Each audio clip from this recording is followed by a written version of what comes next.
Je remercie Madame Morisot Harari pour son excellent exposé. Vous pourrez lui poser vos questions après la pause. Je donne maintenant la parole à Madame Marie-Noëlle Ruffieux, psychologue à Agapa Suisse Romande, qui va nous présenter l'histoire d'une jeune femme qui est venue à Agapa pour travailler une interruption de grossesse. Je lui donne la parole. Alors, donc, j'ai le plaisir de vous présenter aujourd'hui l'étude de cas de Madame X. Donc, fort de nos 16 ans d'expérience au sein de l'association Agapa Suisse Romande, nous avons constaté qu'un nombre important de personnes qui sont venues consulter pour un deuil périnatal avaient des retentissements venant de leur histoire de vie qui touchent le passé, le présent, ainsi que la projection du futur. Donc c'est pourquoi nous avons choisi de présenter aujourd'hui une femme qui s'est adressée à nous pour un deuil périnatal. Et donc cette femme a découvert d'autres problématiques en lien avec son histoire de vie, avec également donc, des réactivations des vécus douloureux durant son enfance. Donc il s'agit d'une femme de 43 ans qui est mariée avec 2 enfants. Elle est venue en 2005, donc au sein de l'association, elle était âgée de 36 ans. Et la problématique qu'elle met en avant, donc, c'est une interruption volontaire de grossesse. Lors d'entretiens préliminaires, il y a d'autres problématiques qui se sont mises en avant, entre autres un sentiment d'abandon à l'âge de 9 ans. Donc là, elle a dû changer d'école, elle a dû quitter le domicile familial et donc aller habiter dans une autre famille qu'elle ne connaissait pas. Ensuite, elle a également vécu des négligences de la part des 2 parents. Elle a fait une fausse couche à 28 ans et elle a également ce que nous on appelle survivance périnatale. Donc elle a eu des frères et des sœurs décédés en cours de grossesse. Donc sa mère ayant fait une interruption médicale de grossesse ainsi qu'une fausse couche.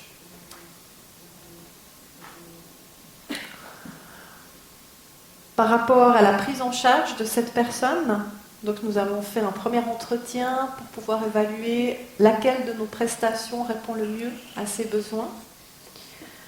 En janvier 2007, donc elle demande de pouvoir intégrer notre prestation, le groupe d'accompagnement, que je vais revenir plus tard. Et ensuite, donc elle s'inscrit définitivement pour un parcours d'accompagnement en mars 2007.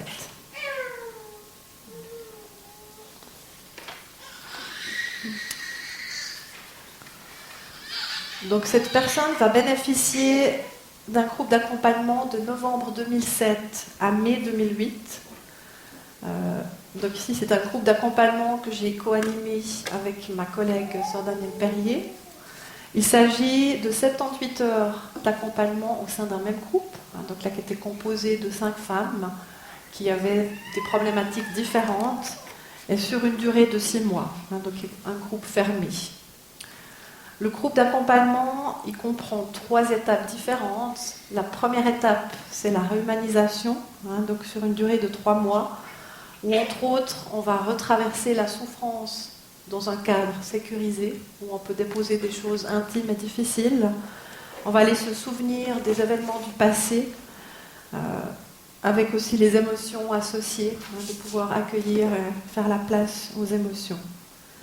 La deuxième étape est une phase de deuil qui dure à peu près 1 mois et demi, où premièrement, dans le groupe d'accompagnement, nous allons faire le deuil de la personne qu'elle aurait pu devenir si ses besoins d'enfant avaient été satisfaits. Et dans un deuxième temps, nous faisons les deuils des tout-petits, donc par rapport aux personnes qui sont touchées par le deuil périnatal. Et la troisième étape, donc il s'agit de la réconciliation, aussi d'environ durée d'1 mois et demi. Réconciliation avec soi-même et avec son entourage. Alors les motivations de Madame X pour pouvoir bénéficier d'un groupe d'accompagnement, donc elle souhaitait poursuivre de travailler des choses qu'elle avait déjà abordées dans un précédent suivi, entre autres la souffrance et la culpabilité par rapport à son interruption volontaire de grossesse, sa difficulté d'accueillir l'enfant qui est arrivé après cette interruption volontaire de grossesse, les négligences qu'elle a subies durant son enfance, et également pouvoir comprendre et mettre du sens sur un diagnostic de fibromyalgie.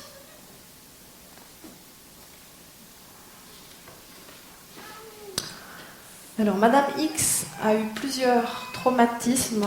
Donc, en tant qu'enfant, à l'âge de 7 ans, elle a fait une fugue avec sa sœur, qui était un petit peu plus âgée qu'elle. Donc là, les parents ont montré une grande indifférence. À 9 ans, donc ce que j'ai déjà parlé avant, elle a dû changer d'école et partir du domicile familial. Et donc, elle a eu un sentiment très important d'être abandonnée par ses parents. À 16 ans, elle a subi des AOS, des actes d'ordre sexuel, plus précisément des attouchements perpétrés par un responsable de camp. À 17 ans, elle s'est fait poursuivre par 2 inconnus qui essayaient de la violer, et donc là, elle a réussi à s'enfuir. Elle est traumatisme en tant qu'adulte. À 24 ans, donc elle s'est sentie contrainte par son conjoint de faire une IVG. À 28 ans, elle a fait une dépression du postpartum à la suite de son premier garçon, qui était un enfant de remplacement qu'elle n'a pas pu accueillir. Et à 32 ans, ses parents se sont divorcés et puis son père est parti pour l'étranger, qui ont réactivé des sentiments d'abandon et de rejet. Donc maintenant, je vais vous présenter le génogramme de la famille de Madame X. Donc ici, vous voyez au centre, donc dans le rond rouge, Madame X qui s'appelle Lucienne, âgée de 43 ans. Elle est mariée à Gérard, 45 ans. Et donc ils ont 2 garçons, Sébastien, 17 ans, et François, 15 ans. Et donc avant Sébastien, donc elle a fait son IVG à l'âge de 24 ans. Et entre les 2 garçons, il y a eu une fausse couche à 28 ans. Lucienne vient d'une fratrie de 3 enfants, donc avec 2 autres femmes. Premièrement, l'aînée Suzanne, 45 ans, qui est mariée, qui a 2 garçons et une fille, donc elle a fait une interruption médicale de grossesse. Et la Benjamine Bernadette, 41 ans, qui elle a 2 garçons, et donc elle a fait avant 2 garçons, 2 fausses couches. Ensuite, donc là, la mère de Lucienne, Sophie, a également eu 2 pertes de grossesse. Donc ici, une interruption médicale de grossesse après la naissance de Lucienne. Et après la naissance de Bernadette, elle a fait une fausse couche. On peut voir donc sur le génogramme que les parents de Lucienne, Joseph et Sophie, se sont divorcés en 97. Du côté donc paternel, son père Joseph s'est remarié avec Françoise, qui elle est décédée il y a 2 ans. Et donc actuellement, il s'est remarié pour la 3e fois avec Marlise. Et donc il ne vit pas en Suisse, il est à l'étranger. Du côté maternel, donc Sophie, elle était mariée avec Bertrand, qui était âgé de moins de 20 ans qu'elle. Elle a aussi divorcé il y a 4 ans. Et donc Joseph, lui, vient d'une famille, il est le 3e d'une fratrie de 6 enfants, où il y a 3 filles et 3 garçons, dont un est actuellement décédé. Et puis là, les grands-parents paternels sont les 2 décédés. Et du côté maternel, donc Sophie est l'aînée d'une fratrie aussi de 6 enfants, avec là aussi 3 filles et puis 3 garçons. Et donc le grand-père maternel, Jean, est aussi décédé. Et Maria, la grand-mère, donc, est actuellement âgée de 85 ans. Dans ce génogramme, du côté de la lignée paternelle, il y a à toutes les générations des membres qui souffrent de troubles psychiques, et donc en particulier de troubles bipolaires, où il y a une grande détresse existentielle. Il y a eu donc des morts violentes, au niveau de la famille, des tentamènes, des passages à l'acte. Du côté paternel, donc ça fait partie d'un milieu protestant, un milieu croyant et pratiquant, avec tout un système patriarcal qui était bien présent dans ce qu'a reçu Lucienne, du côté paternel. Du côté maternel, nous avons ici donc à toutes les générations des négligences, donc avec cette transmission intergénérationnelle. Jean, donc le grand-père maternel de Lucienne, a fait donc envers son épouse et envers ses enfants de la maltraitance physique et psychologique, d'une grande intensité et qui a fait beaucoup souffrir au niveau de la famille. Donc entre autres la mère de Lucienne. Et nous avons également plusieurs membres qui souffrent de problèmes d'alcoolisme. Donc voilà, nous avons fait un arrêt sur image de l'arbre familial de Madame X.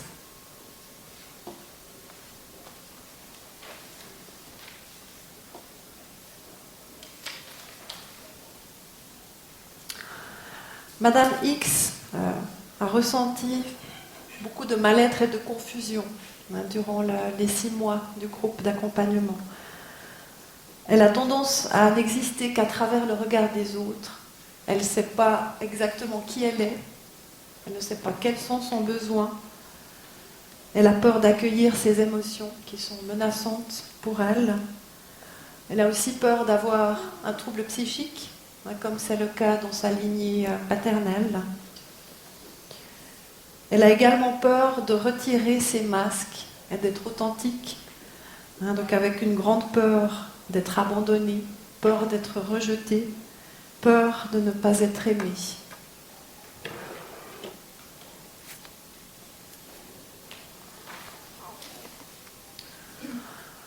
Madame X a pu prendre conscience petit à petit de son vécu des négligences. J'aimerais faire une petite parenthèse par rapport aux négligences. Il s'agit d'une problématique qui est difficile à approcher. Donc, souvent, les personnes qui viennent chez nous n'ont pas la conscience d'avoir subi des négligences. C'est vraiment une problématique qui est subtile, qui est insidieuse, et en même temps qui peut faire autant de dégâts que des maltraitances.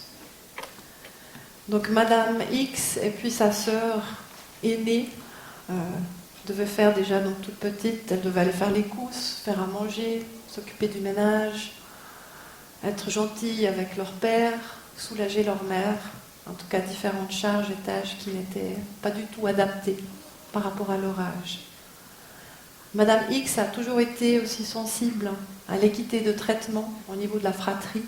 Et à plusieurs reprises, elle s'est mise en avant, elle a défendu ses sœurs quand il y avait une injustice.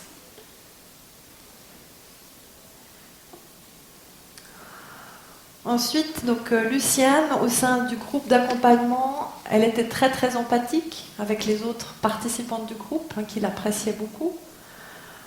Elle se comparait très souvent avec les autres, donc le regard des autres était très important pour elle. Elle a eu tendance à nous mettre, moi, ainsi que ma collègue co-animatrice, dans un rôle de sauveur. Et donc souvent, ce qui se passe dans le groupe n'est pas généralisé à l'extérieur du groupe, donc dans sa famille ou dans son quotidien. Et donc c'est vrai que c'est comme si tout est un peu compartimenté et cela l'empêche de progresser aussi rapidement que les autres participantes. Et donc en même temps, nous co-animatrices, on a respecté son rythme, elle a fait des pas après pas, des petits pas. Elle a également montré des mécanismes de protection importants avec une tendance à rationaliser, une tendance à banaliser.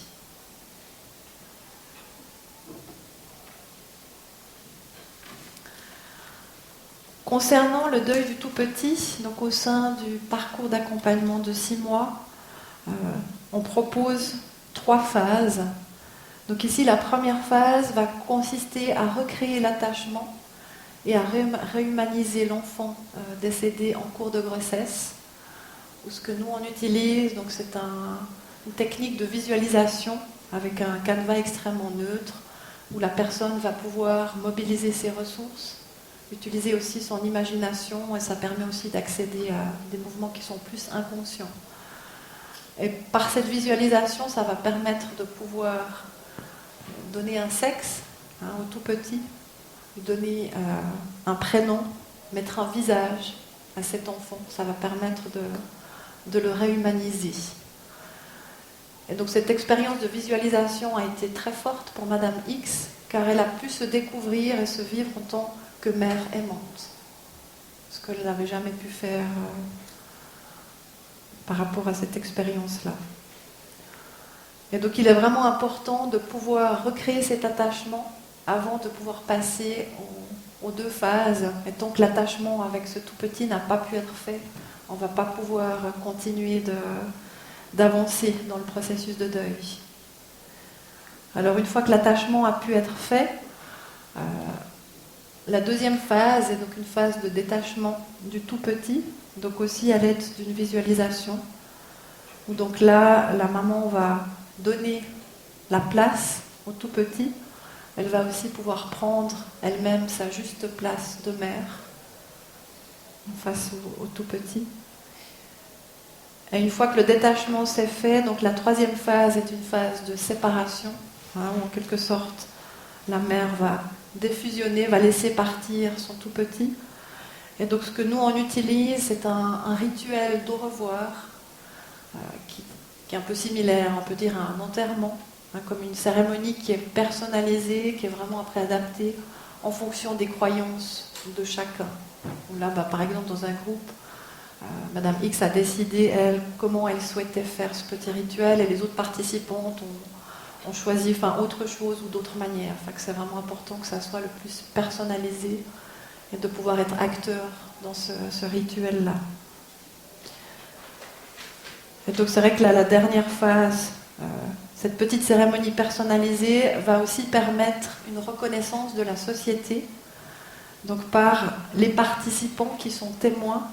Ils sont témoins de l'existence de ce tout petit, ils sont témoins de l'amour de cette mère pour ce tout petit, et ils sont aussi témoins que la mère peut laisser partir son tout petit et pouvoir aussi avancer et reprendre un certain rythme, comme si le temps aussi s'est arrêté par rapport aux deuils qui sont difficiles. Donc là, le temps peut continuer d'avancer et reprendre le cours normal. Donc Madame X a très bien investi ces trois étapes. Elle a vraiment pu cheminer dans son processus de deuil. Et par contre, elle n'a pas ressenti le besoin de revisiter sa fausse couche.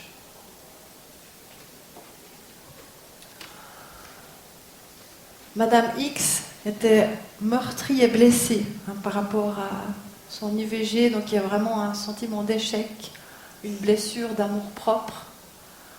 Cela était contre ses valeurs, donc elle s'est sentie forcée par son conjoint qui lui-même ne voulait pas d'un enfant non désiré. Donc son conjoint, donc ils n'étaient pas mariés à l'époque, était lui-même un enfant non désiré. Et sa mère lui a reproché durant toute sa vie cet état de fait, lui a reproché les conséquences que ça a eu sur sa vie de mère. Donc lui, il était vraiment dans la crainte que son histoire personnelle se rejoue et se répète, et il était juste dans l'incapacité, dans une grande détresse pour être en mesure de faire une place à ce tout petit. Madame X se considérait comme une criminelle. Elle avait l'impression de devoir payer pour cela. Il y avait quelque chose d'extrêmement fort où elle n'a pas pu parler autour d'elle. C'était quelque chose de trop douloureux. Et le seul retour qu'elle a eu, donc c'était face à sa gynécologue et son assistante, qui lui ont dit est-ce que vous avez vraiment réfléchi par rapport à cette décision? Vous allez tuer quelqu'un? Est-ce que vous vous rendez compte? Et c'est vrai que pour elle, c'est quelque chose qui était d'une extrême violence.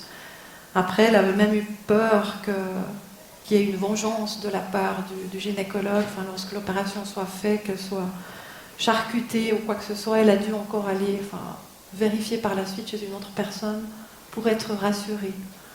Mais c'est vrai que elle n'a pas eu de retour ou de soutien de la part de son entourage, parce qu'elle n'était pas en mesure de mettre en mots ce qu'elle vivait, et que c'est vrai que dans ce cas de figure, cela ne l'a pas aidée pour faire son travail de deuil. Donc elle ressent une immense culpabilité par rapport à cela. Elle souhaitait aussi avoir 3 enfants, donc or Madame X a eu seulement 2 enfants vivants, et son mari ne voulait pas d'un 3e, surtout pour protéger son épouse, aussi par rapport au poids de la responsabilité. Donc les premiers mois suite à la grossesse des 2 garçons ont été très difficiles, avec aussi au niveau de l'humeur ou de la déprime chez Madame X, avec une très très grande fatigue, et puis donc son mari voulait vraiment la protéger. Ensuite, donc dans le courant de sa vie, l'annonce de séparation, le divorce de ses parents, ainsi que le départ aussi à l'étranger, ça va réactiver son sentiment d'abandon, sentiment de rejet, où elle a vraiment une sensibilité accrue par rapport à la séparation. Et Madame X, par rapport à cette IVG, avait vraiment souci que si elle allait au bout de sa grossesse, que son couple en souffre, et que même son couple ne puisse pas se relever ou qu'il y ait une séparation plausible.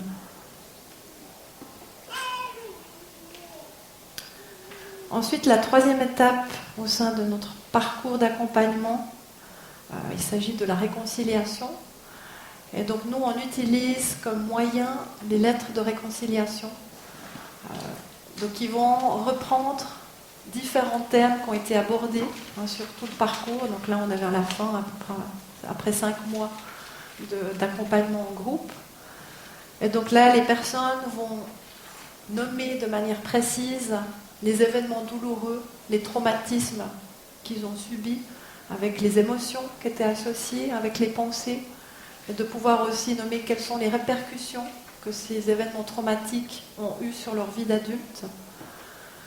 Et c'est vrai que ces lettres vont vraiment permettre de pouvoir un peu boucler la boucle ou laisser sortir encore certaines émotions qui n'ont pas pu être sorties durant le parcours d'accompagnement. La première lettre qui est faite, c'est toujours la lettre à soi-même, qui est donc ensuite lue dans le groupe. Madame X a fait ensuite une lettre à son tout petit, où là aussi elle s'est découverte comme une mère aimante, qui était quelque chose d'extrêmement fort pour elle. Elle n'avait plus la vision d'être une criminelle, elle pouvait poser un regard bienveillant vis-à-vis d'elle-même. Elle a également fait une lettre de réconciliation à son mari par rapport à l'IVG. Lettre qu'elle n'a pas envoyée, mais rien que le fait d'écrire cette lettre, de mettre noir sur blanc, ça permet de prendre de la distance et ça a un effet thérapeutique. Donc Madame X était aussi à l'aise avec cet outil de rédaction et a pu continuer de cheminer dans son parcours. Ensuite, les liens avec son histoire de vie. Donc là, on remarque que l'interruption volontaire de grossesse a des répercussions à différents niveaux. Premièrement, des répercussions sur Lucienne, qui a eu donc des forts sentiments de honte, de culpabilité, également une baisse de son estime de soi. Lucienne a été atteinte dans son corps de femme, elle a été atteinte dans sa capacité de procréer. Cette interruption a également eu des répercussions sur son couple, donc avec la notion de crise dans la crise qui a été abordée avant par la doctoresse Morisot, donc avec une grande fragilité, un grand ébranlement. Ensuite, également des répercussions sur l'entièreté de la famille, avec entre autres un climat de tristesse qui était extrêmement présent, avec aussi Sébastien qui était là pour réparer, qui était un enfant de remplacement par rapport au deuil non accompli de Lucienne. Et c'est vrai que Lucienne était dans une double culpabilité, non seulement par rapport à l'IVG, mais le fait de ne pas pouvoir accueillir son enfant, de ne pas pouvoir être à l'écoute de ses besoins. Donc ça suscitait d'autant plus une deuxième culpabilité qui venait se rajouter à la première. Et c'est vrai que là on voit des différences. Madame X peut très bien dire avec son aîné Sébastien, la relation est très compliquée. L'attachement est insécure et les choses sont difficiles au quotidien. Et ce qui est très différent par rapport à son expérience et son vécu dans la relation avec François, donc son deuxième garçon, où là, ça a été comme une lettre à la poste, il n'y a pas eu de soucis particuliers et la vie a pu suivre son cours. Et donc il y a également de grandes différences avec du côté du père qui lui a pu accueillir Sébastien sans difficulté. La grande souffrance de Monsieur X, c'était de voir la détresse immense de son épouse, de sa femme, et d'être totalement impuissant par rapport à ce qu'elle vivait. Et c'est vrai que le père pensait, par cette grossesse aboutie, retrouver sa compagne d'avant, mais malheureusement cela n'a pas été le cas.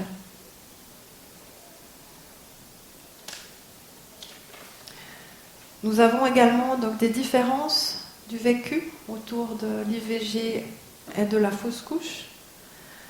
Donc c'est vrai qu'au sein de notre association, un constat que nous faisons, c'est que l'intensité de la détresse, l'intensité de la souffrance vécue chez les parents ne va pas dépendre du type de perte de grossesse, elle ne va pas dépendre non plus du nombre de semaines de grossesse à laquelle arrive la perte.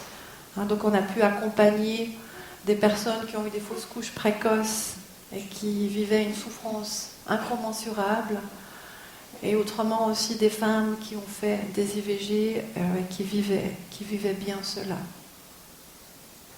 Donc pour venir à Madame X, donc elle, son investissement émotionnel était important par rapport à ce tout petit. Il s'agissait d'un premier enfant, mais en même temps cet enfant était non désiré, non programmé. Le couple n'était pas marié. Il souhaitait avoir des enfants, mais pas tout de suite, pas aussitôt. Et ce qui est aussi important, c'est les circonstances dans lesquelles sont survenus le décès. Donc là, le fait qu'elle a dû prendre une décision contre sa conscience, ainsi que le regard accusateur de la part du professionnel. Ensuite, Madame X a également ressenti une immense solitude. Et on peut dire qu'au niveau du couple, chacun avait son espace de souffrance. Donc en même temps, son conjoint était dans la détresse, dans le désarroi, sentant incapable de pouvoir accueillir cet enfant. Et puis Madame X a peur pour son couple. Elle a peur de ne plus être aimée. Elle ne se sent pas de pouvoir tenir par rapport à ce que lui dit de sa conscience, et elle se soumet à la volonté de son conjoint en mettant de côté ses valeurs. Et également une immense solitude du fait que Madame X n'a pas pu parler à sa famille, à ses proches, à son entourage. Les sentiments de honte et de culpabilité qu'elle avait étaient tellement grands. Elle avait peur du regard des autres, et elle n'a pas eu l'énergie, elle n'a pas pu parler pour demander de l'aide et du soutien.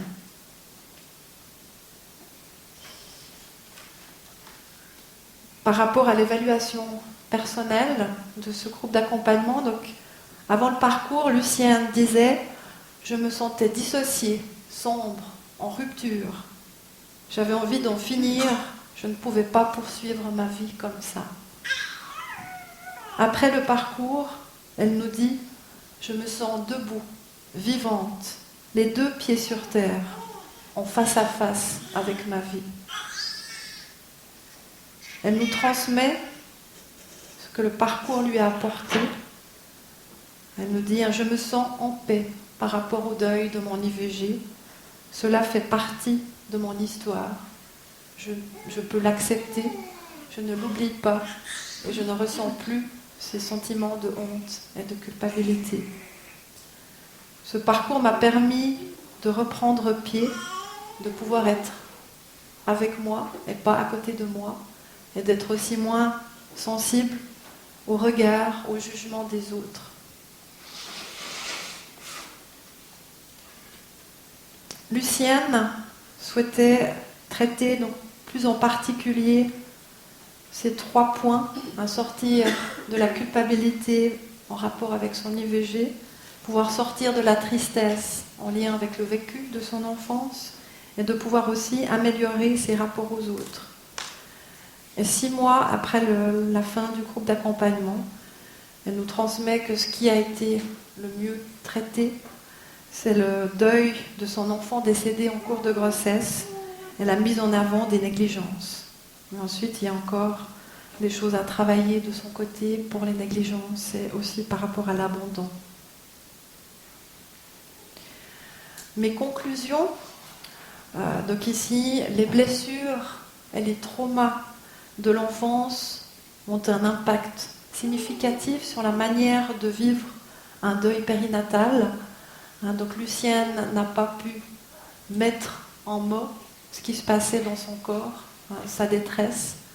Elle n'a pas pu élaborer son IVG. Il lui a fallu plusieurs années pour réussir à parler autour d'elle, à faire face aussi au regard de ce que son vis-à-vis pouvait penser. Il y a également donc une grande fragilité chez Lucienne par rapport aux négligences qu'elle a subies durant son enfance, avec des sentiments d'abandon et de rejet qui ont été réactivés par cette IVG. Il y a également la réouverture de blessures non cicatrisées, avec cette difficulté d'autant plus grande à faire le deuil de son tout petit, du fait qu'elle était dans la solitude, elle a fait face seule, face à sa douleur, et que cela n'a pas facilité au niveau du processus de deuil. Pour finir, donc Madame X est une situation parmi d'autres.